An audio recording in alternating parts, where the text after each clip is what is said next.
1991 साली आळंदी देवस्थानचे बाळपंडित आणि जाधव म्हणून माझ्याकडे यायचे, सर्जेराव जाधव यायचे. ते दोघंजण यायचे. त्यात बाळपंडित सर्जेराव जाधव MR यांनी खूप ज्ञानेश्वरांची पुस्तकं छापलेली होती.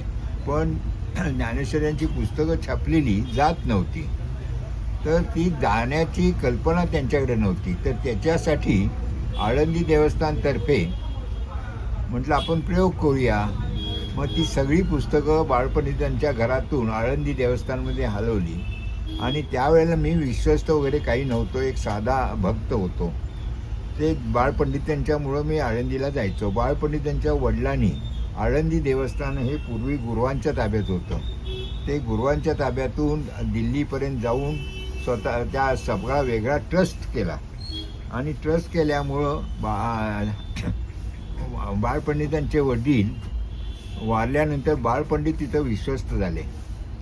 आणि ते विश्वस्त असताना त्यांनी मला बोलवलं. आम्ही इतकी पुस्तकं छापली, ही सगळी महाराष्ट्रात आणि याच्यात खपवायला पाहिजेत. म्हणलं ते करतो, मी 2 दिवस विचार करतो त्याच्यावर. मग त्याच्यावर विचार केला. ती सगळी पुस्तकं आळंदी देवस्थानमध्ये हलवली आणि प्रत्येक एकादशीला आणि दररोज टेबल बांधून तिथलेच नोकर लोकांना बसवलं. आणि ती एक 2-3 महिन्यात ती सगळी पुस्तकं संपली. हां,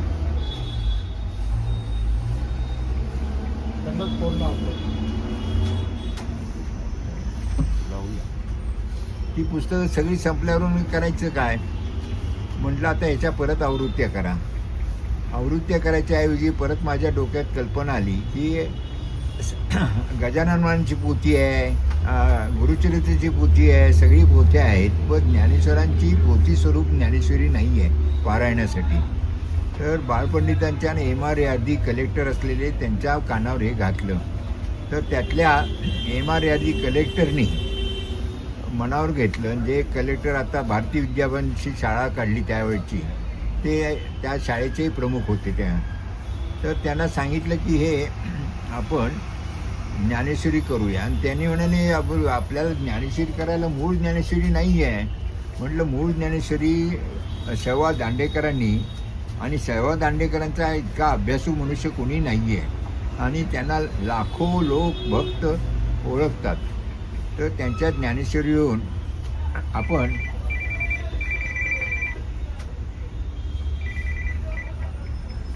आलो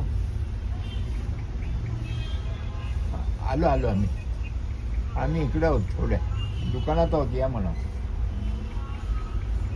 स्वप्नील पुढे त्याला वेगळं बसू आपण. बोला. मग ती ज्ञानेश्वरी करायची कशी? मग दांडेकरांच्या अर्थासच ज्ञानेश्वरी काढलेली होती. ती वारकरी शिक्षण संस्थेने काढलेली होती. आणि ती ज्ञानेश्वरी वरच्या सगळ्या ओव्या घ्यायच्या, पहिल्या अध्यायापासून 18 अध्यायापर्यंत. ते कशा करायच्या? मग बाळूकाका दाते म्हणून होते इथं, त्यांच्याकडून त्या काळामध्ये अलीकडचे DTP वगैरे हा प्रकार नव्हता.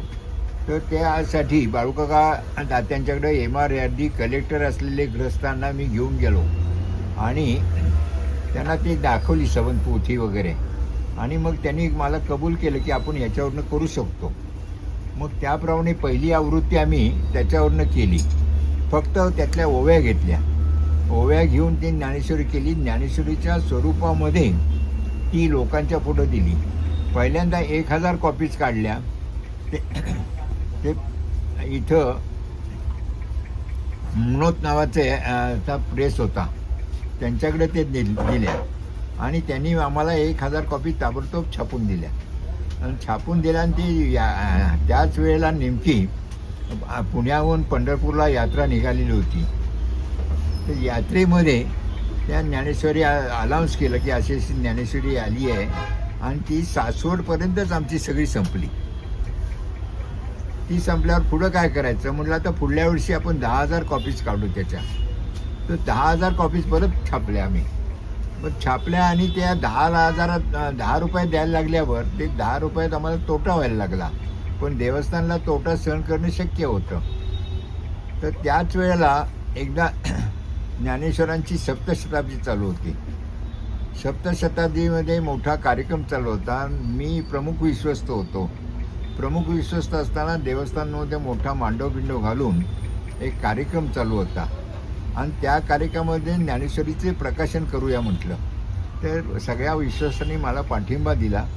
पाठिंबा दिल्यावर त्या माझ्या शहरात मुंडे बसले होते, उपमुख्यमंत्री मुंडे बसले होते.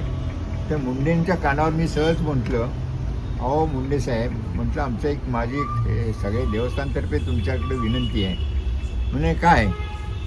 तर आम्ही ज्ञानेश्वरी काढतो आणि 10 रुपयात आम्हाला परवडत नाही द्यायला. तर किती लागतील? म्हटलं एक 25 लाख रुपये द्या आम्हाला. तर तिथल्या तिथं कार्यक्रमाच्या मध्यंतरामध्ये त्यांनी 25 लाखाचा चेक लिहिला. त्यांच्याकडं त्यांचा सेक्रेटरी चेकबुक वगैरे होतं. तो चेक लिहिला आणि तिथल्या तिथे सर्जेराव जाधवांच्या हस्ते तो अनाऊन्समेंट केली त्याच्या की 25 लाख रुपये महाराष्ट्र गव्हर्नमेंटनी दिले आणि ते 25 लाख रुपयाच्या आम्ही 10 रुपयात ज्ञानेश्वऱ्या दिल्या आणि मग पुढं बऱ्याच लोक ज्ञानेश्वरी देणग्या यायला लागल्या. तसंच इथं एक थोरात म्हणून बाई होत्या, त्या माझ्याकडे आल्या की माझा एक पान मला ज्ञानेश्वरीसाठी माझ्या स्मरणार्थ म्हणून घाला, माझ्याकडून देणगी म्हणून घाला. म्हटलं ठीक आहे घालतो की. तर त्या बाईने मला 1 लाख रुपयाचा चेक दिला. देवस्थानमध्ये तो चेक आम्ही समाधीपुढे ठेवला, त्यांचा पाहुणचार केला आणि त्यांच्या एक पानाची आम्ही ज्ञानेश्वरी एक आवृत्ती काढली. असं मग पुष्कळ जमत गेलं.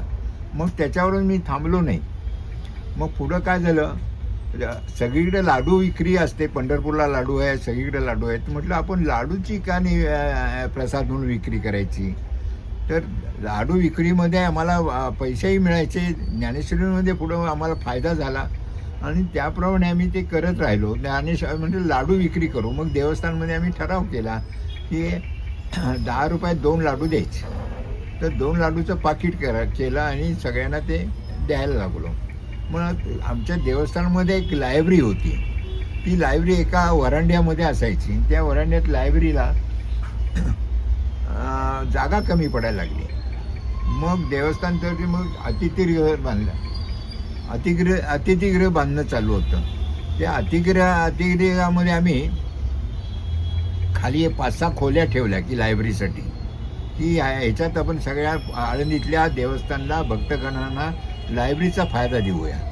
मग ती लायब्ररी सुरू केली. लायब्ररी सुरू केल्यानंतर परत माझ्या डोक्यात आलं की देवस्थानमध्ये आपण धार्मिक पुस्तकाचं दुकान काढूया.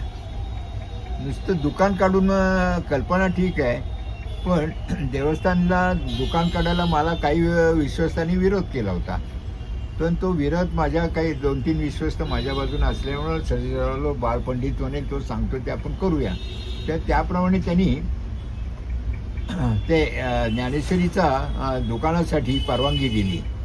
आणि मग पुढं काय झालं की ज्ञानेश्वरांच्या दुकानाकडं लोक वळण्यासाठी काय करावं, तर प्रत्येक ज्ञानेश्वरी जो कोणी घेईल, ज्ञानेश्वरीचं वाङ्मय सगळं काही घेईल, तर त्याला लगेच दर्शन मिळेल. लाईनमध्ये उपयोग लागायचं नाही. तर ते लाईनमध्ये उपयोग नसल्यामुळं लोक तिथं येऊन पुस्तक घेऊन जायचे. समाधीपर्यंत आमच्या मनुष्य नेऊन सोडायचा, त्याच्यावर तुळशी फूल ठेवायचं आणि तो दर्शन म्हणून बाहेर जायचा. त्यामुळं दुकानाचं वळण पडलं आणि आज जोरात 5-6 लोक तिथं दुकानात काम करतात आणि दरवर्षी 1 लाख ज्ञानेश्वरी काढल्या जातात. सध्या असं चालू असतं सारखं.